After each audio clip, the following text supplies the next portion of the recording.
해법을 찾는 토론 이슈엔 직설 시작합니다. 서울에서 내 집 마련하기는 하늘의 별 따기만큼 어렵다. 이 말이 사실이었습니다. 지난 5년 동안 집값이 크게 치솟으면서 중산층이 서울에서 살 수 있는 아파트가 100채 가운데 두세 채에 그치는 것으로 나타났습니다. 이번 상은 망했다라는 이생망이라는 신조어가 괜히 등장한 게 아니구나 싶습니다. 이제 곧 출범하는 윤석열 정부가 과연 집값을 잡을 수 있을지 지금부터 이야기 나눠보겠습니다.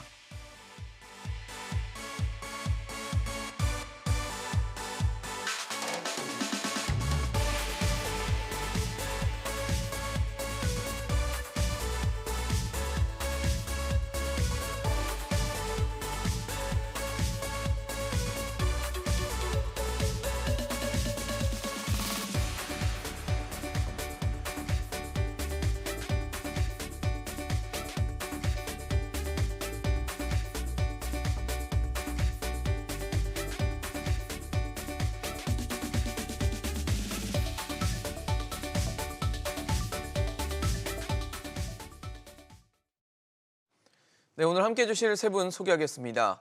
건국대 부동산대학원 최항수 겸임교수, 이승훈 부동산연구소 이승훈 소장, 도시화경제 송승현 대표 나오셨습니다. 어서 오십시오. 네, 안녕하세요. 네, 제가 앞서 서울에서 내 집 마련하기 하늘의 별 따기만큼 어렵다라는 말씀을 드렸는데 그만한 근거가 될 만한 자료들이 좀 나왔습니다. 서울에서 중위소득 가구를 기준으로 했을 때 대출을 끼고라도 살 수 있는 아파트가 5년 전인 2017년에는 한 16채에서 17채 정도 됐었는데 지난해에는 3채도 채 되지 않는 것이라는 조사 결과가 나왔습니다. 교수님 어떠세요? 참 좀 안타깝습니다. 집 사기 참 어렵다라는 게 정말 좀 체감되는 그런 지표인 것 같은데요. 어떻게 보셨습니까? 만약에 5년 전에 이제 16채 정도 중위소득 가격, 그러니까 중위소득인 분들이 네. 살 수 있는 서울의 아파트가 16채면 일반적으로 우리가 이제 체감적으로 네네. 얘기를 해본다면 서울의 집값이 예를 들어서 5년 전에 비해서 2배가 올랐다. 그러면은 만약에 5년 전에 16채라면 그냥 아예 그냥 산술해서 나누기를 하면 네네. 8채 정도 남아 있어야 되잖아요. 그렇죠. 예를 곱하기 들면, 2를 했다. 예, 곱하기 가격이 2를 2배로 했다면 뛰었다면. 되게 네. 단순한 계산이긴 네, 한데 네, 네. 근데 이제 세 채밖에 안 남았다라고 하는 것은 결국에는 이제 그 기본적인 어떤 그 도시근로자들의 어떤 중위소득의 증가율이 5년 동안에 그러니까 5년 동안에 집값 증가율보다 훨씬 못 미쳤던 거죠. 예, 그러면은 내가 아무리 이제 소득 활동을 통해서 돈을 벌어도 예. 주택 가격을 따라잡기가 대단히 좀 어렵다라는 그런 뜻이고요. 사실 이 통계에는 아마 되게 단순 계산을 해보면 기본적으로 이제 대출이 가능하다라는 전제가 깔려 있잖아요. 그렇죠. 그러면 이제 서울 같은 경우는 전체가 다 투기과열지구니까 LTV가 1세대 1주택이라 하더라도 9억 이하일 때 40%밖에 안 된단 그렇죠. 말이에요. 그러면 이제 9억 이상 되는 주택에 대해서는 일단은 그거는 다 제외를 할 것이고 네네. 그리고 9억 이하인 것들 중에서도 또 실제 중위소득 가격이니까 1인 가구냐, 2인 가구냐, 3인 가구냐, 4인 가구냐에 따라서 가격이 또 소득이 달라지죠. 소득이 또 달라지거든요. 그러면은 거기에 따라 DSR도 적용을 해버리면 상당히 집 사기 어렵습니다. 그러니까요. 예. 그래서 저는 예전부터 청년 세대들이라든가 젊은 세대들에게 오히려 그러니까 중장년 세대보다도 훨씬 더 LTV라든가 또 DSR 규제를 또 완화를 해야 집 살 만한 어떤 희망이 있는 것이지 이런 부분에 대해서는 좀 약간 불만이었다라고 말씀드렸는데 네. 이 부분이 정확하게 이번에도 반영된 건 아닌가 싶습니다. 네, 지금 뭐 저희가 정권별로 아파트값 시세 변화 서울을 기준입니다. 보여드리고 있는데 뭐 확실히 문재인 정부 들어서 많이 올랐다라는 지표인 것 같고 그리고 뭐 문재인 대통령도 그렇고 또 이 경제 정책을 총괄했던 홍남기 경제부총리도 부동산 정책에만큼은 좀 아쉬웠다, 잘하지 못했다라는 뭐 반성을 또 하는 발언들이 나왔기 때문에 집값은 많이 올랐고 집 사기 참 어려워졌다. 저희가 지금 말씀드리고 있는 소득 기준은 중위소득이거든요. 예. 사실 중위소득 기준으로 세 채를 살 수 없다, 100채 중에. 그 얘기는 사실 그보다 소득이 더 낮으신 분들은 사실 집 사기는 거의 불가능하다라고 봐도 과언이 아닐 정도입니다. 그렇죠. 그래서 일단 이 자료를 처음 봤을 때도 이게 정말 저소득층 분들이 아니라 중산층을 기준으로 했을 때 100채 중에 3채를 채 못 살 정도밖에 안 된다는 것은 그러니까요. 굉장히 충격적이고 심각한 결과라고 볼 수밖에 없고요.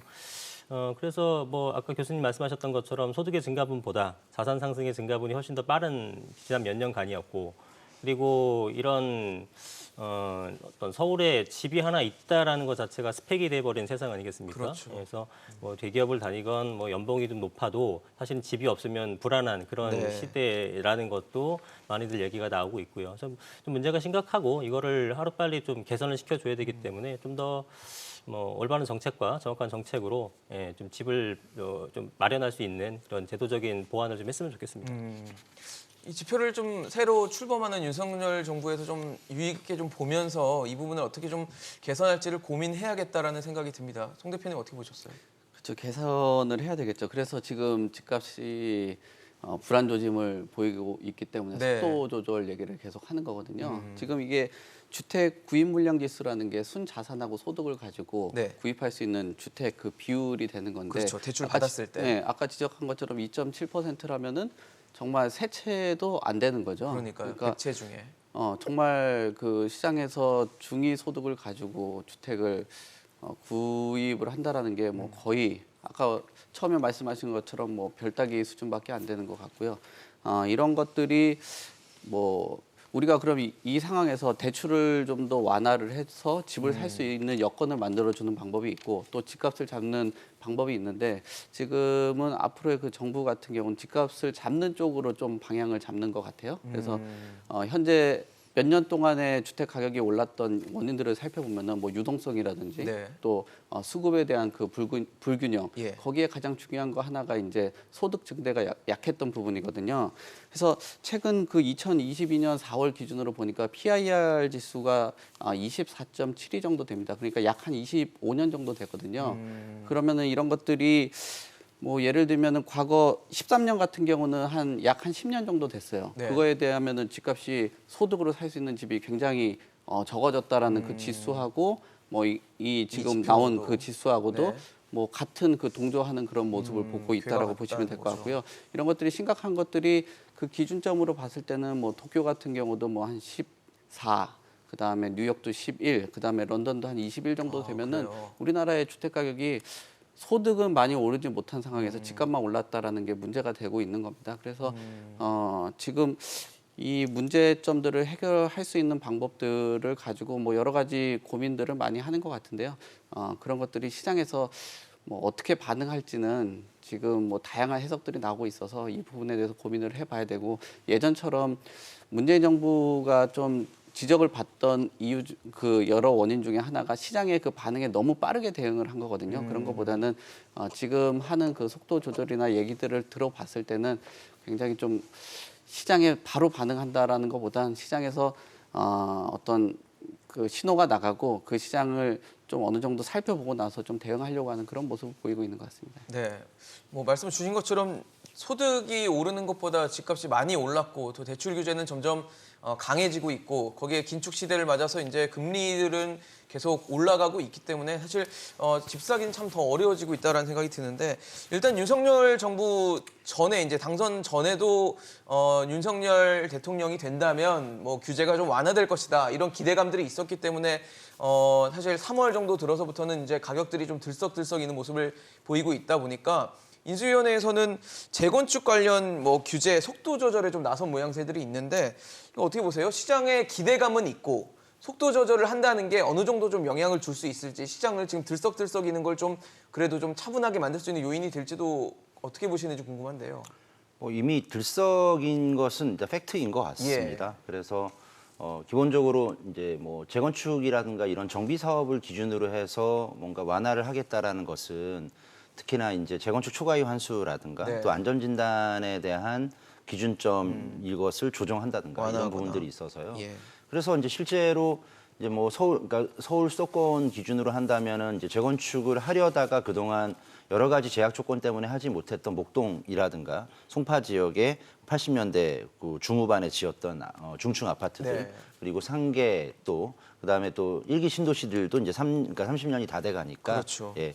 그런 지역들 위주로 호가가 오르고 그다음에 매물이 이제 회수가 되는 이런 현상들이 이미 나타났어요. 네. 근데 그런 것들을 예상을 전혀 못한 건 아니었지만 그 부분이 상당히 강하게 나타난다라는 그런 느낌이 있으니 인수위 같은 경우에는 이 부분에 대해서 상당히 좀 조심스러운 어떤 접근을 하겠다. 그러니까 파격적인 어떤 규제 완화라든가 이런 것들을 처음에는 예고를 한 것 같이 네. 보였는데 현재로서는 어느 정도의 어떤 시차 조절, 수위 조절 같은 거를 해야 되는 필요성이 있지 않느냐 이렇게 인식하고 있는 것 같습니다. 네.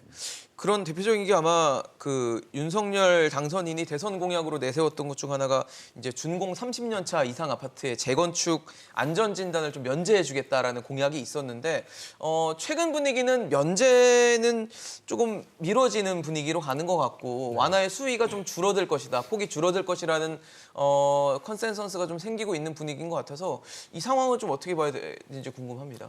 예, 지금 이제 재건축을 비롯한 이제 공급이 중요하다 보니 그런 예. 것들이 이제 풀겠다고 이제 공약으로 내걸었었는데 그게 예상보다 시장의 파장이 컸죠. 예, 지금 그렇죠. 금리도 인상되고 경제도 안 좋았기 때문에 이게 이렇게까지 급등의 어떤 빌미를 제공할지까지는 생각 못했던 것 같은데 네. 시장에서는 뜨겁게 반응을 했고요.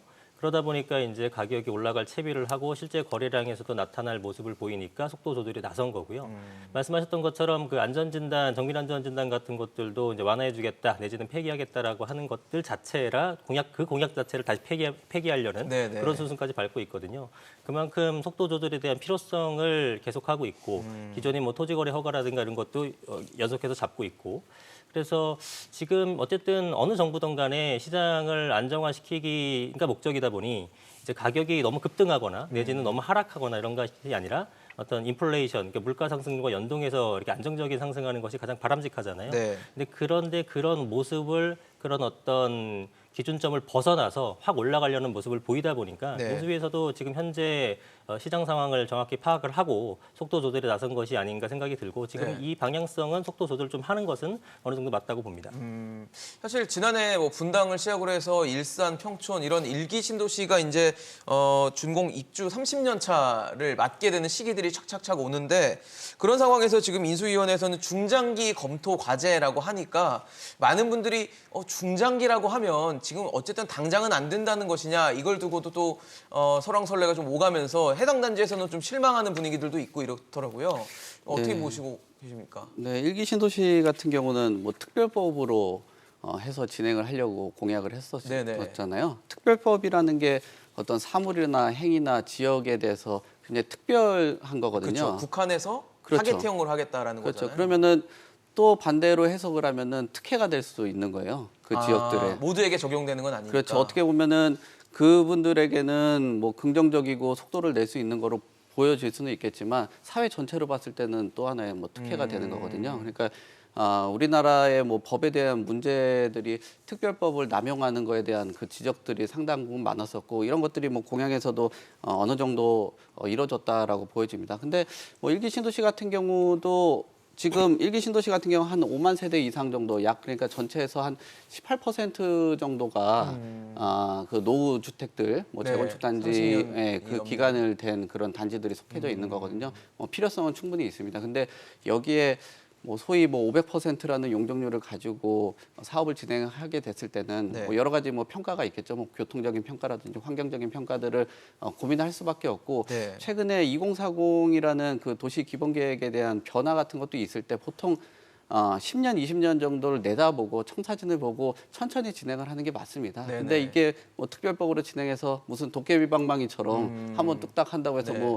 뭐 정권이 바뀌고 나서 한다라는 거는 그거는 뭐 사회적인 합의라든지 이런 것들이 일어나지 않은 상황에서 쉽지 않을 것으로 보여지고요. 또 임대차 3법 같은 경우도 졸속으로 진행되고 나서 엄청난 비판을 받지 폭풍들이, 않았습니까? 네. 예, 그런 부분에서는 좀 뭐 쉽지 않을 것 같다. 네. 지금 뭐 규제 완화에 대한 많은 기대감들이 시장에 있는데 이런 규제 완화에 대한 그런 빅스텝을 받기는 쉽지 않을 것 같습니다. 그래서 점진적으로 완화를 하고 시장에 대한 동향도 파악을 해야 되는 거고 또 지금 대외적인 경제 변수가 지금 심지어 뭐 위기에 대한 것들도 굉장히 고려를 하는 상황에서 네네. 무조건 뭐 개발을 하고 거기에 대해서 뭐 사회적인 파장이라든지 어떤 문제점들로 지적되는 것은 좀 위험해 보이고요. 또 이런 윤석열 당선인하고 예전에 이명박 정부하고도 상당히 좀 많이 닮아 있는 모습들이 보여집니다. 예전에 이명박 그 대통령도 공약했을 때만 해도 뭐 용적률이라든지 세제 완화에 대한 것들을 계속 언급을 했고 공급에 대해서도 뭐 정부에서는 뭐 주거복지 차원에서는 본인들이 좀 공급을 하고 민간의 시장 활성화를 통해 가지고 민간에 적극적으로 좀 시장을 열어주겠다라고 했지만 그 이후에 한 달가량 주택 가격이 계속 올랐거든요. 그러고 나서 역시 속도라든지 이런 부분들을 조절을 했는데 그런 뭐 사례들을 근거로 해서 또 기존에 있었던 뭐 여러 가지 아이디어를 가지고 뭐 진행하지 않을까 뭐 이렇게 보여집니다.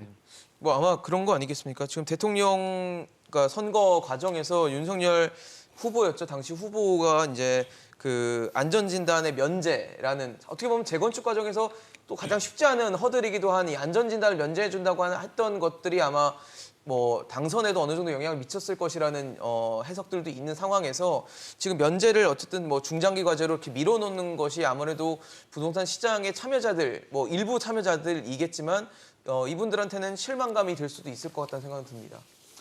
뭐 최근에 그 앞서 우리 그 송 대표님이 말씀하신 것처럼 뭐 그 용적률을 500% 네, 이렇게 얘기가 500%. 있으면서 예.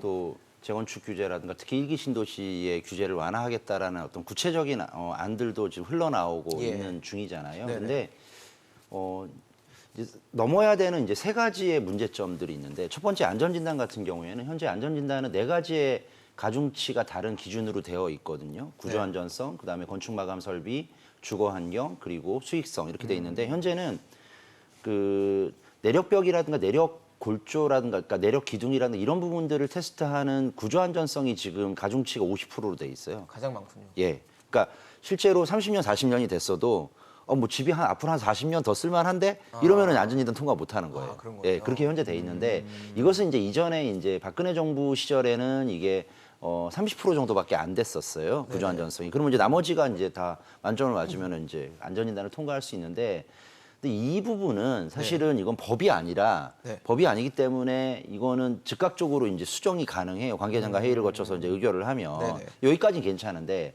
문제는 재건축을 할 때 상당히 사업성에 문제가 되는 것이 재건축 초과이익 환수 부분인데 이거는 또 재건축 초과이익 환수에 관한 법률에 의해서 규정하고 있기 때문에 이것도 국회를 또 통과해야 거쳐야 됩니다. 되군요. 소관 상임위도 통과를 해야 되고 국회를 통과해야 되는데 이거는 이제 윤석열 당선이 대통령이 되면 바로 이제 여소야대가 되는데 그렇죠. 172석이나 되는 어떤 거대 야당의 어떤 그런 동의를 그 받거나 동의를 통과를 받아야 얻기가 된다. 쉽지가 않고 또 하나 세 번째 문제는 뭐냐면 일기 신도시에 만약에 용적률을 500%까지 한다. 보통 일기 신도시는 현재 평균 용적률이 250%가 채 안 될 겁니다. 그럼 2배 이상 되는 그렇죠. 거네요. 그 정도 하는데 네.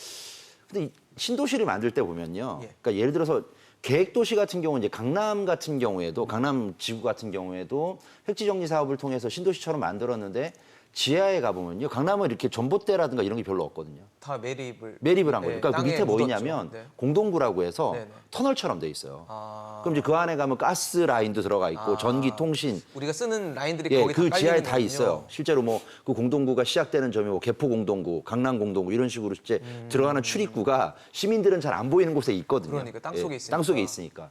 근데 당연히 일기 신도시 같은 경우에도 90년대 이제 초중반부터 계속 입주를 하면서 그런 기반 시설들을 쫙 깔아놨을 네, 거잖아요. 맞아요. 근데 그것이 현재 일기 신도시의 인구에 맞춰서 이제 그 아마 그 세팅이 됐을 텐데 만약에 500%다 그러면 거의 2배 이상 늘리겠다는 뜻인데 그러네요. 그렇게 되면 학교, 교통, 그다음에 아까 얘기했던 인프라 그런 이제 관련해서. 인프라 같은 네. 것들, 기반 시설 같은 것들 증설을 해야 되는데 이 부분에 대한 구체적인 어떤 검토라든가 없이 그냥 용적률 인상해서 무조건 늘리기만 하겠다? 네네. 이거 만만치 않을 거예요. 그렇네요. 예, 굉장히 이런 부분들은 디테일하게 따져봐야 될 어떤 그런 과제로 숙제로 남아 있을 것이다라고 말씀드리고 그렇네요. 싶습니다. 용적률이 2배가 된다는 건 뭐 쉽게 말해서 가구 수가 2배가 된다 뭐 이렇게 인식이 되기 때문에 더 많은 사람들이 할 수 있는 환경에 대한 어떤 고민까지도 같이 좀 해야 되겠다 생각이 드는데 뭐 지금 저희가 재건축 시장 말씀을 드리면서 일기 신도시를 말씀드리고 있지만 서울 같은 경우는 사실 이미 땅이 없어요. 빈 땅이 없기 때문에 재건축이나 재개발을 하지 않으면 이제 더 이상 서울에 유입되기는 상당히 좀 어렵다라는 생각이 드는데 윤석열 당선인의 부동산 공약은 5년 동안 250만 호를 공급하겠다는 거였거든요. 그래서 이게 현실적으로 가능한 건지 다소 많은 거 아닌지 이런 얘기들도 있어서 어떻게 보시는지 궁금합니다. 그렇죠. 일단 250만 호가 된다 그러면은 네. 굉장히 많은 수의 공급을 연간 하는 겁니다. 50만 호를 그렇죠. 하겠다는 연간 얘기거든요. 50만 호 단순 공급하는 계산으로. 거니까 그렇죠. 상당히 많은 물량을 공급하게 되는 건데 사실은 만만치가 않죠. 방금 말씀하셨던 것처럼 서울 쪽에서 이제 비싼 지역일수록 사실 공급이 부족하다는 것을 반증하는 거기 때문에 서울이라든가 일부 핵심 도시에다가 공급하는 게 중요한데 이런 지역에서는 일단 공급할 수 있는 택지가 없기 때문에 결국은 기존에 있는 것들, 뭐 재개발이든 재개건축이든 우리가 소리 얘기하는 이런 정비구역상으로 해서 기존의 아파트라든가 빌라들을 부시고 철거를 하고 거기다가 지어야 되거든요. 그것은 결국은 우리 앞서 논의했던 재건축, 뭐 초과이득 환수제로라든가 안전진단이라든가 이런 것들이 다 완화가 돼야지만 속도를 낼 수 있는 부분이에요. 하지만 지금 이제 집값이 자극된다라는 이제 명제 아래에서 그것들을 속도를 못 내고 있지 않습니까? 완화도 조금 축소가 되고 있는 예. 부분이고 그래서 이게 참 애매한 게 사실 공급을 하기 위해서는 재개발 재건축을 완화를 해줘야 되고 네. 완화를 해주자니 집값이 자극됐기 때문에 쉽지 않고 그래서 사실은 공급이 빨리 해줘야 될 필요성은 있음에도 불구하고 약간 진퇴양난의 분위기가 느껴지고요. 그러다 보니까 이런 걸 종합적으로 봤을 때는 둘 다를 이제 고민해야 되다 보니 우리가 계획했었던 그러한 속도보다는 조금 공급이 늦어지지 않겠느냐라는 생각이 듭니다. 막연하게 이제 다 완화를 해주게 되면 공급이 빨라지게 되고 중장기적으로는 좋을 수도 있는데 네네. 개인적으로는 그렇게 보는데 단기적으로 급등하는 거에 대해서 제가 볼 때는 그런 결단을 못 내릴 거고요.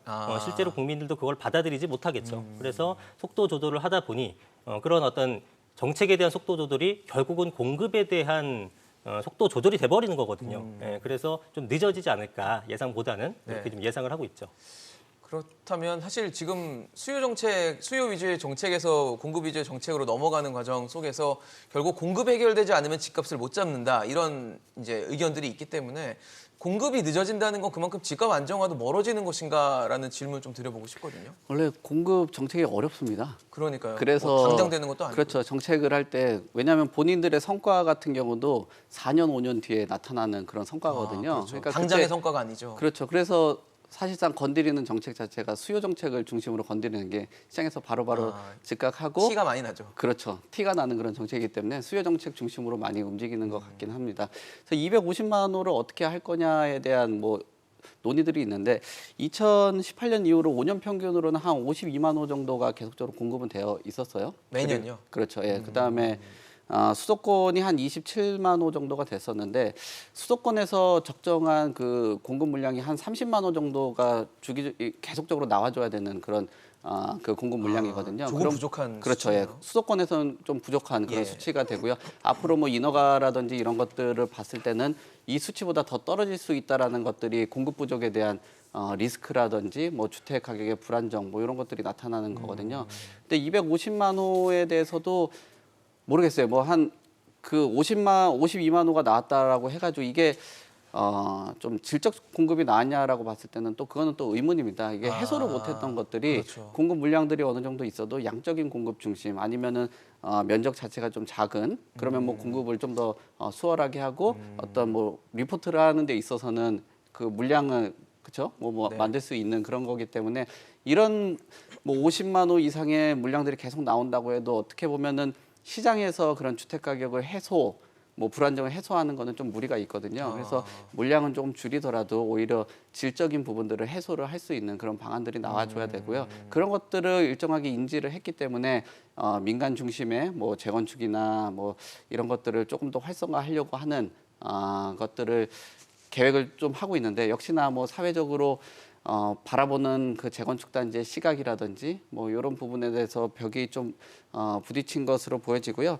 그리고 지금 상황에서는 좀 속도를 뭐 그 수익적인 부분이나 조합들하고 시공사 쪽으로 넘어가는 거에 대해서 고민들이 많기 때문에 뭐 인허가 부분이나 이런 부분들을 좀 축소할 수 있는 방법들 이런 부분들을 좀 찾아서 금융비나 이런 부분들을 좀 줄일 수 있는 네. 방법들을 찾아서 좀 개선을 해야 되는 것 같고요. 또 최근 들어서 여러 가지 이해관계들의 다툼들이 있는데 이런 부분도 사실 민간에서 활성화한다라고 해도 막상 공급이 생각처럼 좀 쉽지는 않구나라는 생각들이 듭니다. 그래서 네. 최근 뭐 주택에 대해서 비평도 많이 받고 있고 또 어떤 패러다임을 변화를 하고 있는 뭐 민간에서 같이 협동을 하는 그런 방식들 뭐 이런 것들을 계속적으로 좀 추진을 할 수밖에 없고요. 또 공공에서는 항상 이런 얘기를 많이 하거든요. 민간에서는 사업성이 있는 것들은 민간들을 활성화할 수 있는 방법들을 좀 해주고 또 사업성이 부족한 것들은 공공이 적극적으로 개입을 해서 좀 사업성을 개선하는 공급 형태를 취하자라는 얘기를 많이 하는데 이런 것들이 계속 있다 보니까 뭐 공공에서 주도하는 공급은 아무래도 품질이 좀 떨어지고 사업성이 부족한 지역, 그렇죠. 또 민간에서 하는 것들은 또 사업성들이 좋고 뭐 위치도 좋고 네, 선호도가 네. 좋은 지역들이거든요. 그러니까요. 그래서 이런 패러다임도 어느 정도 좀 깨면서 또 민간에서 협동하는 방식들이 최근에 여러 그 뭐 협회나 이런 데서 세미나 하는 것들도 어떤 공급이나 건설을 대변을 하는 그런 기관에서도 얘기하는 거는 민간하고 공공하고 협력을 해야 된다라는 그 얘기들을 계속 하고 있습니다. 그러게요. 말씀을 주신 것처럼 250만 호를 채우는 것도 중요하긴 하지만 결국은 이 살 분들의 실제 거주하실 분들의 눈높이에 맞는 주택이 좀 공급이 돼야 된다라는 생각이 드는데 뭐 불과 몇 년 전 문재인 정부에서 LH 공사에서 그 집 만들었던 게 좀 기억이 났는데 왜 현관문 열면 바로 문 나오는 길 나오는 집이 한번 있어서 논란이 됐었던 걸로 제가 기억을 하는데 그런 게 있었지 않았었나요? 예, 그렇죠. 보도, 현관문 예, 바로 봤습니다. 열면 보통 뭐 이제 아파트 단지 안에가 나와야 되는데 그냥 바로 이제 공도가 나오는 길이 나오는 뭐 그래서 과연 이게 아파트를 만드는 게 중요한 것이냐 눈높이 얼마나 맞출 것이냐가 좀 화두가 됐던 걸로 기억을 하는데 교수님 보시기에는 어떠세요? 250만 호 그러니까 숫자도 사실 중요하지만 그만한 질적인 수준도 맞출 수 있는 집들이 좀 필요해 보이거든요. 뭐 근데 저는 250만 가구를 이제 윤석열 당선인이 이제 공약을 했고요. 네네. 또 이제 반대편에 다른 후보 같은 경우 311만 가구 얘기를 했었잖아요. 근데 그랬었죠. 311만 가구나 250만 가구나 이거는 그 일종의 상징적인 숫자라고 저는 생각을 하고 있었습니다. 상징적이다. 왜냐하면 예. 그동안 엄청나게 많은 어떤 논란을 일으키면서 얘기를 했던 그 수도권 3기 신도시만 해도 50만 가구가 채 안 돼요. 그럼 이제 여기에는 아마도 그 재개발 재건축 물량이라든가 이제 도시정비 사업에 대한 물량들도 분명히 이 안에 들어 있고 네, 또 예. 전국적으로 본다면 그 물량까지도 다 보태기가 됐을 거예요. 제 생각엔 그 원래 사람이 살지 않던 그런 이제 빈 공간에다가 네네. 집을 한 채를 지으면 한 채가 늘어나고 100채를 지으면 100채가 늘어나거든요. 근데 이런 형태로 하려면은 전부 다 이것은 신도시 형태로밖에 못 한단 말이에요. 근데 신도시 형태로 250만 가구 이거 못 짓습니다. 그러면 왜 우리가 이제 그 시청자분들도 아니면 일반 그 국민들께서도 좀 오해하지 말으셔야 될 게 그냥 단순하게 250만 가구 하면 250만 가구 어딘가에서 뚝 떨어져서 갑자기 새로 이제 뭔가 증가를 할 것 같은데 그게 아니고요. 도시정비 사업은 생각보다 순 증가분이 안 많아요. 왜요? 그러니까 만약에 1000세대를 새 아파트를 짓는데 네네. 조합원이 700명이면 네네. 순증가분은 300가구밖에 안 되는 거예요. 이미 조합원들에게 물량이 들어가기 때문에 그럼요. 기존 조합원들. 그러면 기존에 살고 있던 분들도 주택의 이제 품질이나 이런 경우는 이전의 주택이니까 좀 약간 낡고 좀 떨어질 수는 있겠지만 예, 예. 집이 새 거가 되는 것이지만 숫자가 실제로 엄청나게 늘어나는 건 아니에요. 실제로 어떤 서울의 일부 단지들 같은 경우 오히려 원래 있던 가구 수 대비해서 신축 가구 수가 오히려 마이너스인 지역들도 은근히 있어요. 줄어드는 거예요. 예. 만약에 1200가구가 사셨는데 네. 새로 짓는 건 한 1100가구밖에 안 되는 거예요. 백가구가 예. 줄어들고. 그래서 소유권자이지만 오히려 입주권이 없는, 분양권이 없는. 그래서 그런 현금 경우도 청산 있어요. 당하는 이런 사례도 은근히 있거든요. 그러면 이 250만 가구나 311만 가구는 결국엔 정치인들이 얘기하는 선거상의 공약상의 숫자일 뿐이지 실제로 이만큼 공급한다? 이거는 뭐 있을 수 없는 얘기고요. 현실적으로 어렵다라는 말씀이시군요. 예, 예. 중요한 건 공급에서는 새로운 주택이 순증가분으로 늘어나는 게 중요하다. 네. 이렇게 볼 수 있을 것 같습니다. 알겠습니다.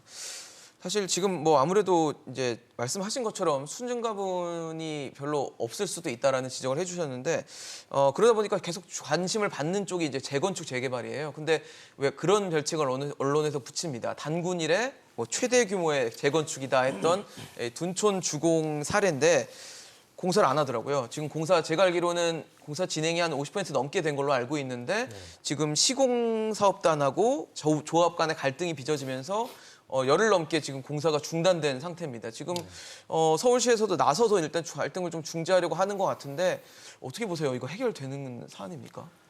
뭐 어떤 방식으로든 해결은 결국 되겠습니다만 네네. 이게 참 난감한 상황입니다. 왜냐하면 그러니까요. 거의 이런 사례가 드물고 또 말씀하셨던 것처럼 정말 단군일의 최대 사업이라 표현할 정도로 상징성이 큰 12,000세대의 멤버드급 단지가 이렇게 어마어마하네요. 멈췄다라는 것은 시장에 큰 충격을 줄 수 있는 거거든요. 그리고 이제 이게 대표적으로 둔촌 주공이 나온 거지만 이 외에도 상당수 한 200여 곳 정도가 전국에서 지금 멈출 조짐을 보이고 있고, 아, 그래요? 그다음에 이제 재개발 구역이라든가 재건축 구역 같은 걸로 공사를 시작해야 되는데 이런 단가 협의가 안 되면서 시작도 못하는 단지도 상당히 많거든요. 아. 이게 장기적으로 어떤 여파를 미치냐면은 공급이 안 되는 거잖아요. 그렇죠. 지금 공급이 안 돼서 계속 가격이 상승하고 있어서 빠르게 공급 추진하려고 다양한 그런 제도적 보완이라든가 정책이 나오고 있는 상황인데 시장에서 이렇게 움직여주질 않게 되면은 그러네요. 공급 실제로 입주 물량이 늦어지게 되면서 집값을 자극시킬 또 우려가 있는 거죠. 그래서 빠른 해결을 해야 되는데 일단은 이제 분양가 상한제라는 것으로 인해서 이런 그 시공사와 조합원의 갈등이 좀 불거진 부분이 있어요. 이제 분양가 상한제로 인해서 시세는 이제 딱 정해져 있는 건데 네. 공사비가 원자재 값이 굉장히 많이 올랐지 않습니까? 네네. 뭐 전쟁 여파도 있고 해서 그래서 시멘트 값, 철근 값, 뭐 원유 값 다 올랐죠. 올랐는데 원자재 값이 올라가게 되면 사실은 이제 일반 소비자 값도 올라가는 게 시장의 원리인데 소비자 값을 올리려고 하니 분양가를 올리려고 하니 상한제에 걸리는 거죠. 아. 그래서 가격은 정해져 있는데 원가가 올라지니까 손해 보고 뭐 작업을 진행할 수는 없지 않습니까? 뭐 실제로 손해까지 아니겠습니다만 예, 예. 어쨌든 상당 부분의 이득이 수익이 줄어들게 줄겠죠. 되니 예. 당연히 조합원 입장에서는 거부를 할 수밖에 없는 거고 시공사도 본인들도 이득을 위해서 하는 건데 손해 보면서 할 수 없으니까 이게 협의점을 찾을 수가 없는 겁니다. 그러네요. 그래서 이런 근본적인 부분이 있기 때문에 서울시가 중재에 나선다고 하더라도 이거에 대한 해결의 실마리를 찾을 수 있을까? 이게 좀 의구심이 드는 거고 네. 서로 분양가 간에 상한제 때문이라면 제도가 바뀌지 않으면 해결이 안 되는 거 아닙니까? 그렇죠. 그래서 이 분상제라는 것들, 분양가 상한제라는 예. 것이 궁극적으로 이러한 이제 상황이 맞물리게 되면서 문제를 불거졌기 때문에 이 제도에 대해서도 전반적인 재검토가 좀 필요한 시점이 아닐까 이거를 계기로 해서 네. 그런 좀 의견을 좀 드려보고 싶습니다. 송승현 대표님은 어떻게 보세요, 이 사안? 근데 이거 봤더니 그 서울시 정비사업 코디네이터가 얘기한 그 말이 맞는 것 같아요. 이게 뭐 서로 네.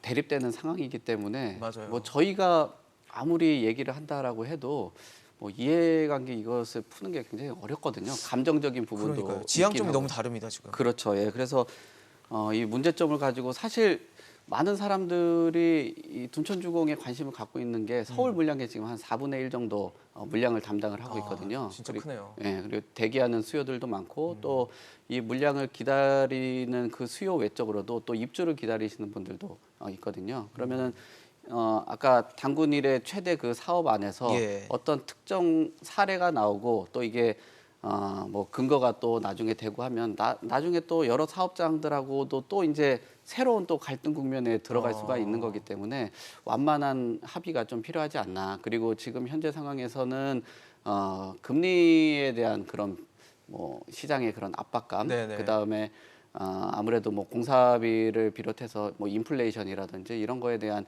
그 압박 두 가지가 같이 있는 상황이거든요. 서로 이 조합하고 시공사 이게 오래 가면 갈수록 좋은 방법은 그렇죠. 아닙니다. 계속 절대. 부담은 늘어나니까. 그리고 사회 전체적으로 보고 주택 시장이 불안정한 이 시장 안에서 굉장히 위험 그 소지가 있는 그런 사업이거든요. 그래서 좀 고민을 해볼 필요가 있는 것 같고 또 소장님께서 말씀하신 것처럼 분양가 상한제 같은 경우도 이제 전 세계에서 가격을 통제하는 하는 나라는 우리밖에 없거든요. 보통은 이제 뭐 유럽이라든지 뭐 독일 뭐 이런 나라 같은 경우 뭐 임대료 규제들은 실질적으로 하죠. 근데 네네. 가격을 가지고 직접적으로 통제를 하지는 않거든요. 그래서 이 부분에 대해서 고민을 또 해봐야 되는데 또 한편으로는 또 그런 생각들이 있습니다. 근데 뭐 정부에서 주택 공급을 하는 데 있어서 적극적으로 좀 기여도 하고 또 선분양 제도를 통해서 어떤 금융을 좀 조달하는데 또 여러 좋은 또 측면도 있고 용적률이라는 부분들도 뭐 개선을 할 수 있는 방법이라든지 뭐 행정 뭐 이런 부분들이 정부에서 직접적으로 또 개입을 하기 때문에 가격을 네. 또 통제할 수 있는 또 권한도 어느 정도 있는 거거든요. 그런데 어느 정도는 지금 가격에 대해서 실제적인 것들을 조금 좀 조정을 하는 방법에 대해서 좀 고민을 해줘야 될 것 같고요. 또 그리고 지금 그 가격에 대해서도 그래서 아마 그런 얘기들이 많은 것 같습니다. 뭐 분양가 가격에 대해서 뭐 좀 가격을 좀 오픈을 하자라는 것들도 정비업체에서도 뭐 시공사도 일일이 그 가격 잘 모를 것 같습니다. 그냥 대충 감으로 하는 거고 뭐 조합들도 계속 의심을 할 수밖에 없는 거고 그래서 일정한 그 뭐 품질 안에서는 조금 가격을 오픈을 해주는 것도 사실 사업의 속도를 낼 수 있고 이런 갈등도 조금 봉합할 수 있는 것들이 아닐까 뭐 그렇게 생각합니다. 네. 아무래도 가격이 걸려 있다 보니까 참 입장이 엇갈릴 수밖에 없고 더 많이 받고 싶은 쪽과 더 덜 내고 싶은 쪽이 네. 계속 부딪힐 수밖에 없는데 지금 저희가 뭐 가격 얘기하면서 말씀을 드리고 있지만 뭐 집이 비싸죠. 대출 받고 살 수 있는 중위소득 가구가 뭐 100채 중에 3채도 못 산다고 하니까 굉장히 비싼데 그러다 보니까 이제 윤석열 정부에서는 뭐 반값 주택이라고 불리는 이제 역세권 첫집 뭐 이 집에 대한 어떤 기대감도 있는 상태인데 당초에는 좀 청년층을 위한 주택이 될 거라고 예상이 됐고 그 부분에 대해서 되게 강조를 했었는데 최근 들어서는 이제 이 공급 대상을 무주택 중장년층까지 그러니까 생애 처음으로 이제 집을 사시는 분들까지도 좀 확장하는 뭐 일종의 차별이다라는 지적을 좀 받아들이는 거 아니냐라는 그래서 검토하는 거 아니냐라는 얘기가 나오는데 교수님 어떠세요? 연령 제한이 없어진다고 봐도 과언이 아닐 것 같거든요. 예, 뭐 그런 부분에 대해서 역차별의 이슈들이 계속 그동안 있었거든요. 네네. 그래서 그런 부분들 관련해서는 이 역차별을 또 그러면은 청년들만 이제 주택이 없느냐 그건 아니거든요. 중장년층들도 무주택이신 분들도 상당히 좀 있으실 거예요. 많죠. 그렇다면 이 부분에 대해서는 좀 그런 고려, 배려 이런 것들도 되게 중요하다라고 생각을 합니다. 다만 저는 개인적으로는 예. 그래도 중장년층의 어떤 역세권 첫집을 분양하거나 입주를 할 수 있도록 하는 거는 어느 정도 고려하는 건 맞지만 네네. 그래도 청년 비중이 좀 높았으면 좋겠습니다. 아 고려를 하되 네. 기준 자체는 청년층을 좀 중심을 두는. 제가 보기엔 이 역세권 첫집이요 굉장히 좋거든요. 아이디어가. 아 좋죠. 예, 왜냐하면 이게 왜 반값 아파트라고 얘기를 하냐면 이건 이제 그러니까 이전에 이제 계속 있었던 예전에 그 강남에 있는 그러한 보금자리 주택 지구에도 원래 있었거든요. 이게 토지 임대부 주택이라고 해서 이제 건물만 분양하는 거예요. 토지는 국가가 소유하고. 국가가 소유하고 네. 공공기관이 소유하고 그러면은 그러니까 우리나라 아파트 값이나 집값의 모든 원흉이 토지 가격 때문이잖아요. 예를 들어서 어디 이제 그 뭐 비수도권 아주 그 시골에 있는 땅 그러니까 그 집의 주택의 어떤 네. 가격과 또 뭐 서울에 있는 주택의 가격이 다른 건 모두 다 토지가 모든 그러한 주택 가격을 결정하는 그러한 원인 제공을 하니까 토지에 대한 분양을 안 해버리면 건물만 분양하면 가격이 싸질 거잖아요. 대신 이제 토지에 대해서는 당연히 뭐 그 지역의 어떤 시세라든가 이런 것들을 감안하지 아니하고 공시 가격의 뭐 일정 부분만 임대료로 뭐 한 50년 또는 50년 뒤에는 또 또 추가로 50년 이렇게 하면 또 우리나라만 이렇게 하는 게 아니고요. 뭐 싱가포르 뭐 홍콩, 뭐 말레이시아, 뭐 동남아권이라든가 아시아 국가, 네. 뭐 또 다른 사회주의 국가에도 다 하고 있는 거니까요. 나름대로 이게 기여할 겁니다. 그리고 또 위치가 되게 좋지 않습니까? 출퇴근하면서 또 그 내 직주 근접한 지역에서 나의 직장과 주거가 상당히 좀 그러니까 같은 비슷한 거리라면 상당히 좋은 어떤 입지니까 저는 좋은 사업이다라고 생각하는데 근데 요것도 너무 많이 하기는 쉽지는 않을 겁니다. 아 가구 수를요. 가구 수를. 왜냐하면 이거를 굉장히 많이 해버리면 네네. 역시 토지에 대한 엑시트가 전혀 안 돼 있는 상태잖아요. 그래서 이제 뭐 임대료는 받는다고 하지만 그렇죠. 그러면은 이것도 굉장히 많은 재정적인 부담이 아마 그렇죠. 국가로서는 부담을 해야 되기 때문에 현재로선, 네. 예, 엄청나게 5년간 많이 20만 하기는 가구? 네. 어렵고 뭐 시범 단지 정도인데 저는 그래도 청년들 조금 더 배려해 주는 게 맞다라고 생각합니다. 소장님은 어떠세요? 뭐 이건 기준점을 어디다 두느냐에 따라 차이가 나기 참 때문에 뭐라고 정답은 하기가 어려운 문제인데 어려운 부분인 것 같고 가치를 어디다 두느냐 이제 문제인 것 같습니다. 그렇죠. 일단은 우리 청약제도를 보게 되면 무주택 기간에 따라서 사실은 그 점수가 달라지잖아요. 그렇죠. 그러니까 기간이 길수록 이제 당연히 청약 먼저 점수가 우선권을 올라가죠, 드는 가점이. 거고. 예, 그래서 이 청약 제도화 그러니까 동일한 잣대에서 놓고 본다 그러면은 뭐 누구를 청년을 우대한다거나 뭐 중장년층을 우대한다거나 이런 것보다는 동일한 기회를 부여하는 것은 저는 뭐 그렇게 틀린 생각이라고 보진 않고요. 다만 이제 뭐 청약 제도로 인해서 무주택 기간이 긴 이제 중장년층이 조금 더 유리하다면 그래서 네. 청년층이 어떤 사각지대에 빠져 있다면 그런 부분에 대해서 약간의 어떤 배정을 더 해주는 정도로 이제 좀 협의를 해보면 어떨까 싶습니다. 그래서 뭐 딱히 이게 맞다 저게 맞다 이런 건 없는 것 같아요. 그래서 바라보는 시각에 따라 맞아요. 틀릴 것 같으나 전체적으로 이제 워낙에 이제 청년층들이 이 집값으로 인해서 고민하는 경우가 많지 않습니까? 우리나라를 이제 이끌어 나갈 그런 세대들인데 그래서 그런 것들에 대해 하되 중장년층이 집이 없는 것도 우리가 당연히 고민을 해봐야 될 부분이기 당연히. 때문에 네. 이 지금 이렇게 청년층을 위한 집은 좀 옳지 않다고 보고요. 당연히 중장년층까지 전체적인 기회를 확대하는 것은 맞다. 그러나 이제 청년층을 위해서 조금 더 배정을 하는 것들까지는 용인할 수 있지 않을까라고 생각이 듭니다. 어쨌든 연령 제한을 없애더라도 좀 비중의 문제가 좀 생길 것 같다. 비중에 대한 고민이 좀 있을 것 같다는 생각이 들고 송 대표님에게는 그것 좀 여쭤보고 싶어요. 토지거래허가구역 지난해 지정했는데 지금 이제 1년이 지나다 보니까 어떻게 되느냐가 관심이었다가 다시 또 재지정하게 됐습니다. 그러니까 1년 더 연장이 된 거죠.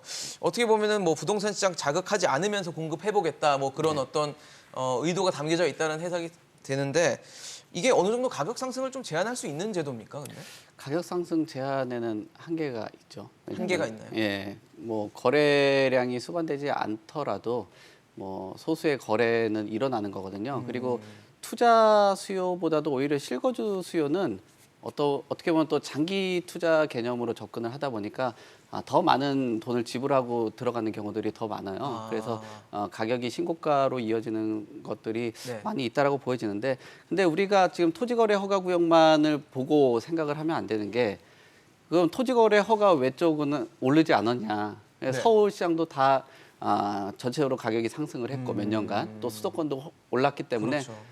그 토지거래 허가구역만 오른 건 아니다라고 봐야 될 것 같아요. 그래서 토지거래 허가구역의 제도의 문제점을 지적하기에는 약간의 조금 부족함이 좀 있지 않을까라고 보여지고요.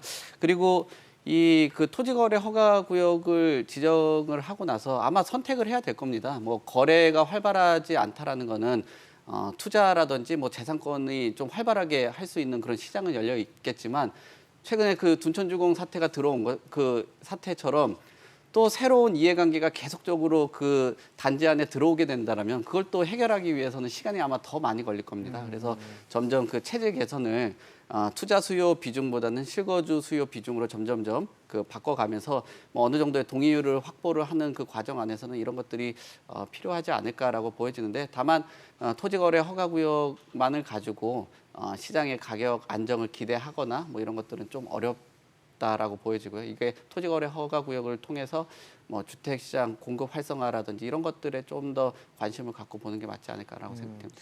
교수님은 어떠세요? 가격 상승 좀 일정 그래도 좀 브레이크를 걸 수 있습니까? 거래량은 떨어지는 건 사실이니까요. 그렇죠. 예, 근데 그럼에도 불구하고 토지거래 허가구역으로 묶였다라는 것 자체가 어찌 보면 그 지역이 가장 브랜드가 높다라는 어떤 인증일 수도 있잖아요. 있다. 예, 그런 또 괜히 희소성의 원칙에 저게 따라서 지정됐겠냐라는 예, 예. 거겠죠. 그런 것들도 분명히 있는데 전반적으로 이제 토지거래 허가뿐만 아니라 사실 이제 토지거래 허가 제도에 대한 어떤 그 학문적 연구도 굉장히 많이 있어요. 이것이 뭐 또 위헌적 성격이다라고 얘기하는 것들도 재산권 있어서 문제겠죠? 이거는 어떻게 보면은 오히려 이 아예 그 사적인 어떤 그런 재산권 행사의 자유를 완전히 완전히 가져가는. 박탈시키는 거나 네. 마찬가지이잖아요. 특정한 어떤 그런 통제된 조건이 아니면. 근데 뭐 이런 거를 통해서 이제 정부가 이제 집값을 잡기 위해서 이제 애를 쓴다 이렇게 얘기를 하고 있는데, 저는 사실은 뭐 주택이 이제 그러니까 윤석열 그 정부가 공급을 하고 또 이전에 문재인 정부가 그동안 부동산 가격을 잡기 위해서 뭐 수요 뭐 억제책 또는 이제 공급 계획 이런 것들을 이제 하긴 했지만 결국에는 이제 윤석열 정부에서의 이 공급, 특히 오늘은 이제 공급에 대한 얘기들이 많이 네, 지금 그렇죠. 말씀을 재건축, 하시고 재개발, 계시잖아요. 네. 그런데 공급의 부족 얘기는요, 집값이 오를 때만 그 얘기 꼭 나와요. 그렇죠. 집값이 안정화되면요, 공급 부족하다는 얘기 안 나오거든요. 그러면은 결국엔 앞으로의 이제 주택 가격의 어떤 추이라든가 이런 것들 봐야 되는데, 이게 적용되는 그런 싱크로율, 그러니까 매칭되는 것이 조금은 좀 약간 시차가 있긴 하지만 어떤 자산도 거시적인 주식이든 뭐 부동산이든 거시적인 어떤 그런 금리라든가 네. 뭐 소득이나 이런 부분들을 다르게 갈 수 없다라고 생각한다라고 알겠습니다. 생각합니다. 네. 5년 후에는 좀 이런 얘기 안 했으면 좋겠습니다. 이생망 이런 참 뼈아픈 얘기, 막 가슴 아픈 얘기가 안 나오는 그런 부동산 시장을 만들어 주시기를 새 정부에 많은 거는 기대가 클 겁니다. 그 목소리를 귀담아 들어주시기 바라겠습니다. 오늘 최영수 교수, 이승훈 소장, 송승현 대표와 함께했습니다. 이슈앤직설 오늘 준비한 소식 여기까지입니다. 지금까지 시청해주신 여러분 고맙습니다.